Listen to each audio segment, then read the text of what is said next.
Hey guys, sorry about that. I don't know. I came into the room and I found it like this. But yeah, so I shared today's slides. I really tried to fix this TV. Apparently no one knows how to get it to work. So unfortunately, we'll have to do this one more week. Yeah. So thanks for coming. It's week 4, and we're doing pen tool plus vectors. Is everyone on it? Everyone has access, right? Okay. So first off, I just want to open up the floor for questions anyone had about this week's homework. I know it was like a little bit harder than perhaps previous homework, so if there's anything you guys want to ask or talk about. If not, feel free to come up after class as well if you have like something that only like pertains to like your homework or anything like that. But yeah, so we're gonna be talking about user research today and finding where problems exist to solve user needs. So, what is user research and why is it important? Before we start, is there anyone who maybe wants to take a stab at the question? Anyone has experience with this or has an idea about what user research is? Good. Um, well, from my experience, I think user research is just seeing what types of functions like on and other platform work well for the user and what doesn't work well. So then kind of helping of like, is this button more appealing? Does this thing and then increase appeal to a certain people and then how do we implement that? Awesome. Yeah, literally. They define it here as like user research is what helps designers understand the behaviors, needs, wants, and motivations of users. And you do this through empathizing with users and understanding which of their needs are currently not being met through the service, the product, etc. And then good user research helps designers pinpoint problems, like you're saying, in order to create relevant solutions. So we're empathizing with users and their pain points, and designers get to ensure that their work is responding to an actual, like something that's actually existing and like causing a problem for the current users. So here's some methods of user research surveys. We're sending out forms that users are asked to fill out. This is when you want like large amounts of quantitative data. Interviews can be done one-on-one or in groups. It allows for direct interaction with users and a collection of qualitative data. And then contextual inquiry, so just observations of people operating within natural and typical contexts. Yeah. And then what are pain points? So pain points are bugs or problems that users face when their experiences do not align with their expectations. And then spotting pain points is an important first step for designers in finding areas for design innovation. So this is a sort of chart they provided of like how we can sort of create a hierarchy of pain points with like basic needs being like the largest one and then self-actualization, self-fulfillment needs being at the top. And it's up to your discretion of like how you value these, but mostly this is kind of like the hierarchy that you'll see when you're working through things. And then a few examples of pain points you could find is like internet issues, bad live time tracking when you're doing like I don't know about everyone else, but that R line or like P line is never accurate and they need to fix that, right? So that's a pain point for like Google Maps, for example, and then poor website organization. This is an example I think we've shown earlier where it's like you get such like a large influx of information at once and it's like not clear what you're looking at and bad contrast on a web page. All these things like confuse users and drive users away from the product. And then you can convert bugs or pain points into recognizing them as unmet needs. So taking the example of a bug or pain point from the previous slide of not being able to do work from home due to bad internet, or like the corresponding unmet need could be having a better internet connection or having access to a different space with faster internet, a product that could like hold a larger capacity for like better internet, for example, is like an unmet need that needs to be met. Any questions about that? Nope. And then user testing. So testing and verifying your solutions. Does anyone else want to speak up about what they think user testing is? Has anyone had experience with user testing? No. Okay. Uh, so user testing typically follows the prototyping stage in the design process, and is when designers test the need for their design and functionality of their prototype. So through observing how users interact with their prototypes, designers stand to gain insight on how effective their solution is. This is of course, like before launching their product and things like that. And then they can find areas that need improvement, how to reframe user pain points, and different ways to ideate to solve a problem. And these are some methods of user testing. So we have concept testing, where you creating those lo-fi prototypes of your initial concepts to test. This is like really important, like doing it at a lo-fi stage so that you still have the freedom to like edit your designs and like move things around without having to like backtrack through all of your work. A/B testing, so you're creating two different prototypes with different versions of a variable to compare performance with. So like changing small things like maybe the background color of something and seeing which one users find communicates the idea of your product better. That's kind of what A/B testing is. And then focus groups, so you're gathering ideas and opinions from larger groups of users on a specific idea or a topic.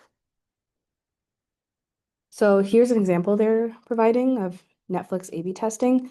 So designers at Netflix used A/B testing for different artwork variations to determine the best artworks for films to improve streaming hours. And then one of their initial tests focused on variations of artwork for the short game. And then designers gave different user groups different artwork and observed factors like engagement and click rate. And then user testing versus usability testing. So user testing is determining the need or demand for a product. So who are the target users? How will they use the product to complete a goal in a better way? Whereas usability testing is testing how functional and usable your design or product actually is. So is your product navigatable? Wrong spelling, sorry. Does its interface make sense to users? And yeah. And then here's some methods of usability testing. So like first click, tracking where users first click on an interface. Um, what's a common app? Like on Spotify, what's the first thing you'll probably click? What would you probably click first? From memory, what do you think? I usually click like the play button. Play? Okay, yeah. Like seeing like, and then that's like really close to your thumb, right? So it's like they're probably intentionally putting it there so that's easy access. So that can be the first thing that you click. And then screen recording, so using software to remotely record users using your prototype so you can kind of see like a user's pathway throughout an app. 5-second test, testing what information users can recall after observing a prototype for 5 seconds. Paper prototype, using paper prototypes of your product or interface and observing how users interact with it. And then remember that the design thinking process is not linear. So user testing can reveal key insights that might prompt designers to redefine the problem or think up new ideas of how to solve the problem. I remember like when I was like first learning this, someone like showed me like it's kind of like a circle, like everything goes back and forth and back and forth. Like you're always like iterating and like fixing things and going backwards. So this isn't like a one by one, you know. And then into the Figma tool we're focusing on today. Any questions on that though before we move on? No. Vector networks and pen tool. So to start with vector, vector graphics use a whole bunch of math to create smooth lines, curves, and shapes. And this means that they can be resized without losing quality or becoming pixelated. So other applications like Photoshop, Procreate, etc., they create raster graphics, which is like a group of pixels with a fixed resolution that lose quality when scaled up and down. That's just an example on the right. Left, right. And then vector graphics. So what do vector graphics look like? Is what you might ask. And well, there's no quick answer. Vector graphics are not an art style, they're simply a method. So the way that the tools work often evokes a particular feeling or style, but vector graphics are not synonymous with flat design, tech art, or even corporate graphic styles. So they can be anything that you desire. And then the pen tool is how you can create vectors and vector networks. So you can access it with the fountain pen icon within your toolbar. It probably pops up as pen, but then it also has a pencil option. But yeah, or you can do the shortcut P when you're in Figma. So vector edit mode, as soon as you click with the pen tool, your workspace enters vector edit mode, and you notice that the toolbar changes and the vector layer is selected. So in vector edit mode, you can create vector networks. They probably usually just call this vector though. And then you can exit most by pressing escape or the done toolbar button. This is a bit outdated, so it's not going to say that, but you could exit it by just clicking the mouse button in your toolbar. And then once you've entered vector edit mode, you can see that any changes or additions you make are encompassed in one vector network. So even though like after you made a line, you can keep making more lines and like clicking off, and it'll all be within like one shape on your layers bar. So even if the points are far apart and not all connected, they'll all be housed together within your layers. And in the example, here and there are all part of a vector, even though they're not connected. And once you exit the mode, they will be treated as one object and layer, and you'd have to like click into it to edit it again. So in creating vectors, when you click, you place a node, which is indicated by the small blue line circles. And then after you place a node, a blue line will connect that node and your cursor. So the blue line is sort of showing you the path that your vector is going to take. And then until you press down and release it, it's not going to be static. And once you click again to place that node, a black 1-point stroke line will connect. So if you place a node that closes a shape, a small fill black circle will appear near your cursor. And that's just showing you that you've created a shape, so you've like closed all the points, but you can still continue to add vectors within that one layer. And then editing vectors, you can edit previously created vector networks, and you just have to re-enter vector edit mode. So either double clicking the layer, or select and press enter, and then select and press the square vector icon in the toolbar. And then if you want to delete nodes and line segments, just select and press backspace. Even once you've finished editing a vector, you can click into it and you can delete specific lines if you just want to change where it was, where you had placed it and everything. So it's super flexible. And then shapes again. When you use any of the shape tools, you're actually just creating a preset vector network. So you can enter vector edit mode on any existing shape and manipulate the points however you like. So with all the presets, you can see like all the nodes and all the black lines, and you'll be able to edit those, delete those, do with those as you wish. And then most of the, oh, you can ignore the bottom, but yeah. And then stroke properties. So by being able to select individual nodes, you can apply more advanced vector properties like adjusting the color, the point, the alignment. You can also add fill whenever you close a node. So like when you have all points connected in some way or form on the shape, you can add a fill. Cap the ends of the line so you can make those rounded off in your design bar. Join, dashes, all these things. And then paint, bucket, and fill, like I just mentioned, you can set the stroke and fill of an entire vector like any other shape, but you can also use the vector edit mode paint bucket tool, which is with the shortcut B to have more customization. But it should also pop up in your, when you click, whenever you're in vector mode, it will pop up with a paint bucket in your toolbar. And you can also click that if you'd like to just add a color to something specific. And then each closed section within a vector can have its own fill, or it can also be empty. And then going into the selection tool, so you can select nodes and line segments in vector edit mode with the same selection tool as in the regular canvas. And then you can also duplicate any stroke or line segment in the same way as shapes by holding Alt Option. So on a Mac, I believe it's Option Shift. And then while you drag the stroke. So anytime that you have selected something, if you click Option Shift on a Mac or Alt Option on any other laptop, when you drag, it's going to automatically create a duplicate of your vector.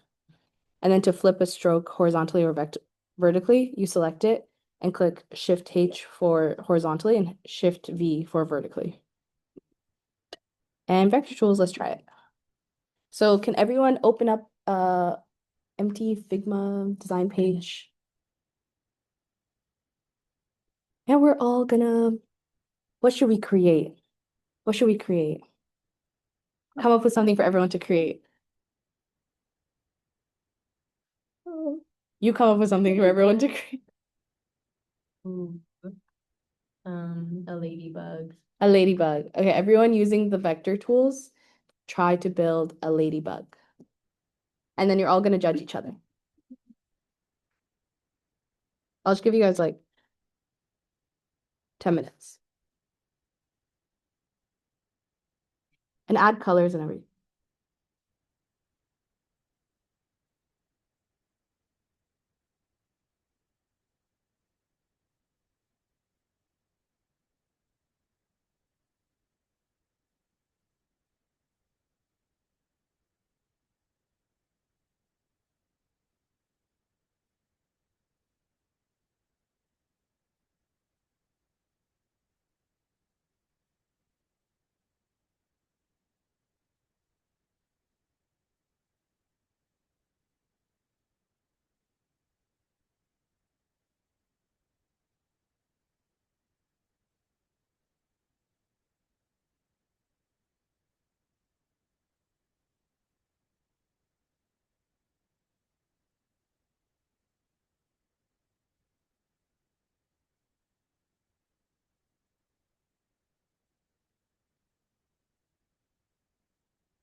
Did you search on ladybugs?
You can do the shape. We'll show you guys. Oh, later in lecture, we'll see how to like add a curve to those. When you use the vector flip, the vector. You guys have 2 more minutes. And then you're rating 1 to 5.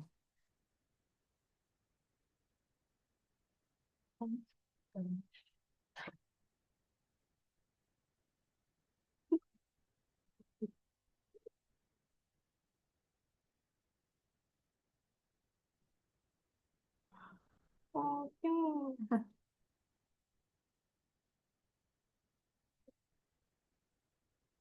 never seen someone do it on their own. I haven't had the computers since I got to college. Okay, so it'll be the same. Yeah. Yeah. Or someone's gonna struggle. Look at you not struggling. Hey, look, you know what you can do? Delete them. So you can select it. So option shift. Or even if you just click shift. Oh wait, no, if you click option. Wait, is there a way to like? Okay.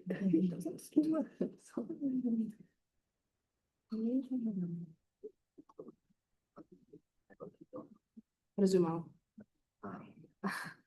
Is there a way to like? Yeah. Get it like flip? Shift H, and then if you want it the other way. Okay. Around.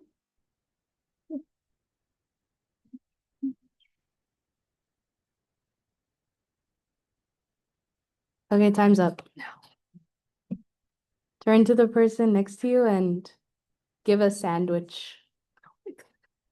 If you guys still remember what sandwich was.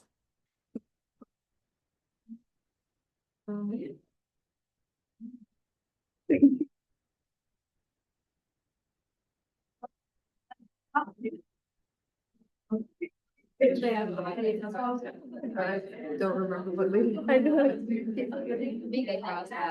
Give me 1 sec. You actually.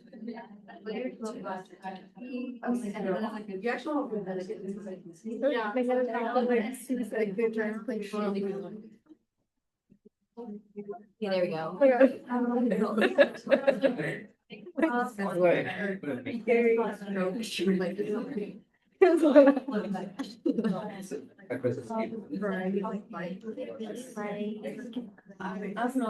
like one eye. Yeah. Okay, I had like an ad. Actually on that. I like. Oh, this is really nice. Oh. Yeah. Oh. Wow, yours is so nice. I don't think I have like a way. It's like maybe he does all. I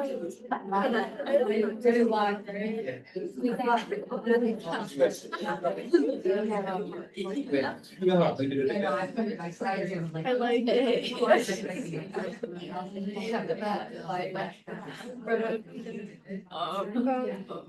There's the face. Yes. which is very Wait, what did you put? Still like connections. Like, it's press escape is what? Like, I think you should have used it to those, I agree. but I agree. Oh, it worked. It worked. but I like how the legs are in different directions also. Like here? That's more accurate than this. Yeah. I give it a 10. I don't know about mine. Okay, and then you click this. Thank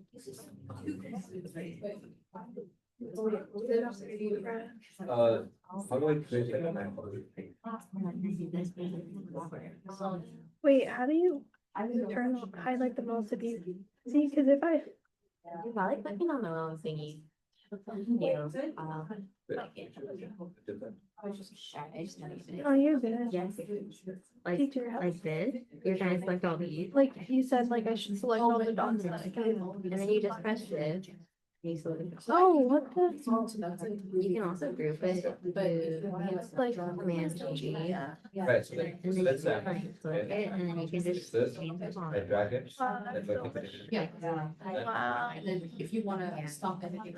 How'd you find that? Like, but this one, like,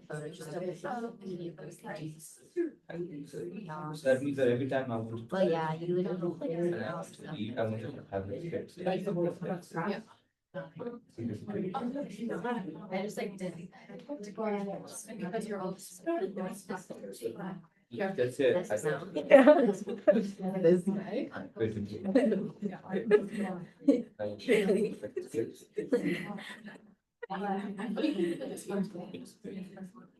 Yeah, there you go. So One thing over them. You don't have to drag. Okay, I don't drag. And I did like. Click once. Do you see how it's like, you see that? Yeah. Yeah. That way you don't have to drag, it'll go where. Now if I press escape, it's just gonna have this. So you don't need to drag.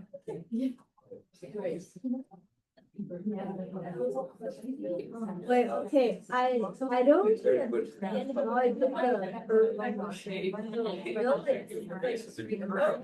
But like, sometimes like curving it, I don't know how to make Like, That's like.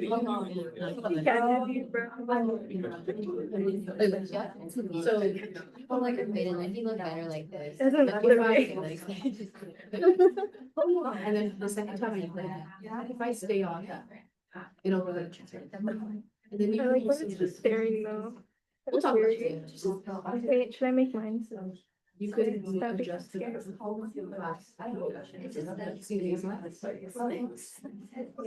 Oh. no idea. Your second, it will create a curve. Oh, yeah. Yeah. Yeah. And then also you can use the curved. Oh, funny. So like. Think of it, tongue. Is one straight.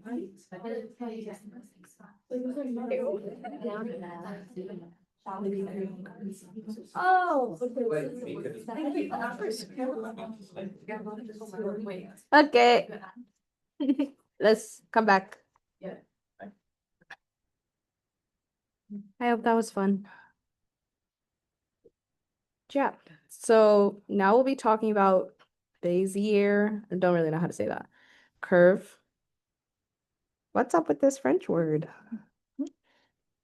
Friendship ended with AI. Now, Figma is my best friend.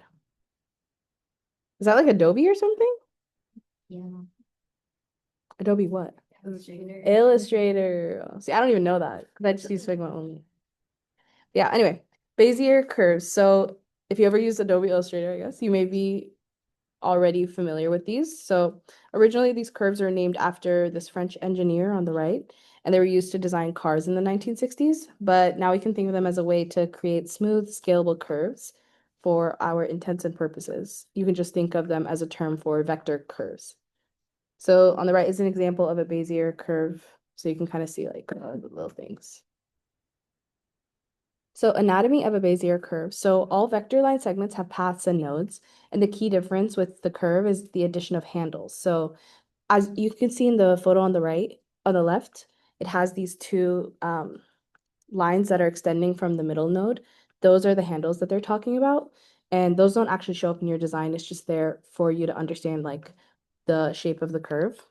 And handles are how you can add, change, or manipulate the angle and curve, and they show as tangential to their respective nodes. And it's generally a trial and error process to learn how to best control these curves, but with practice, you guys will be able to make shapes exactly the way you want them. So within the vector panel, when you're selecting a vector, this new vector panel appears at the top of the right sidebar, and it displays X and Y positions and the special dropdown. So the dropdown controls the handle settings. And on the last side, you can see that the selected node had two handles that are equal length in opposite directions, but you can also set the handle to one of these other three options. So no mirroring, and the handle only applies to one side and the other is a corner. Mirror angle, the curve will be semi-smooth, but may vary on each side, and then mirror angle and length. And this means that the curve will be very smooth. So intersecting nodes, sometimes you may want to connect multiple line segments. Just making overlapping paths won't do this automatically. So think of each path like an individual piece of thread. However, when you can add intersecting nodes by simply placing a new node where paths meet. So the cursor will show a small plus and an X inside the node. So whenever you guys are creating those lines, you'll see like a little node appear within each line. And by selecting it, you can sort of connect them, is basically what they're talking about. And there's no better way to learn than to practice, especially with a tool as difficult to verbally explain as vectors. So if you want to learn more, we highly recommend these quick videos. I've shared the slides, so you guys can click into those. And these are from Figma about how to up your vector game. And there's tons of these little shortcuts in the videos that we don't have time to entirely cover, but some of which you might discover slowly on your own or if you're watching the videos. Any questions? If the curves are a little confusing, you also go over them in lab with your activity. So look forward to that. But yeah, next we'll talk about masking and Boolean operations. So masks are a way of showing or hiding certain parts of layers with shapes, kind of like a stencil. So any shape group or Boolean group can be used as a mask. And in Figma, the shape of the bottommost layer will be considered as the mask for the mask group. And then all other layers outside the mask in the layers above will be hidden. And then note that everything on the canvas above the mask layer will be considered inside the mask, so make sure you don't have any unwanted layers in your mask group. So they can be useful when you want to crop an image into a specific shape. This is sort of like the photo above on the right. And then how do we use masks? So you can first place the image that you want to mask on the canvas. So you can drag it on from your laptop anywhere, and then you can create the shape you want to use as a mask. You place the shape on top of the image on the areas you want to show. So you can see how they only put it over like the cat's face. And then in the layers panel, move the shape layer under the image layer. So you can do that by like when you right click, you can see like send this like layer all the way to the back or anything like that, or you can manually move it in within the layers. And then click the circular icon labeled use as mask, or you can use a shortcut Control Command M for Mac and then Control Alt M for Windows. So this will be in your design toolbar on your right, and you'll see like this little like half moon kind of icon, and you can use that and it'll give you lots of options like subtract. I don't really remember what the others are, but you can use those to create a mask. And then multiple layers can be selected to be masked. You can hold shift as you select and deselect, as long as they're all above the shape layer that will act as the mask. And then a mask group will be created with all the layers. And then to deactivate the mask, just click on the bottom layer and the mask icon or use the shortcut again. Yeah. And then Boolean operations can be found at the top menu when you have two or more shapes selected at the same time. This top menu is found in your design bar on the left. And then these operations allow us to combine any set of shape layers in 4 different ways. So union, subtract, intersect, and exclude. So union combines the selected shapes into one Boolean group. And then the new outer path will ignore any overlapping paths. Subtract does the opposite, so it removes the area of a shape or set of shapes from the base shape layer. So that'll be the one at the very bottom. Intersect creates a Boolean group whose shape consists of the overlapping parts of the selected sublayers, and exclude does the opposite of intersect and shows the areas where the sublayers do not overlap. And yeah, that's pretty much it for today. I know that was a lot of information, but again, the activities, everything comes with practice. So, but also if you have any questions, you can just stick around after lecture today and ask them. Your homework for this week will be messenger stickers. It's a really fun one. It's just more practice for you guys with creating vectors, moving vectors around, using the curve tool, practicing with the Boolean operations and everything. And then lab will be pen tool practice. So if you are not the most comfortable with the pen tool or anything like that, you can wait to start your homework after lab, which will definitely give you a better insight into how to create the messenger stickers. And the secret word for today is VEO. VEO. And yeah. And yeah, thank you guys for coming. I put the attendance link in the Slack, by the way. If you have any questions, you can stick around.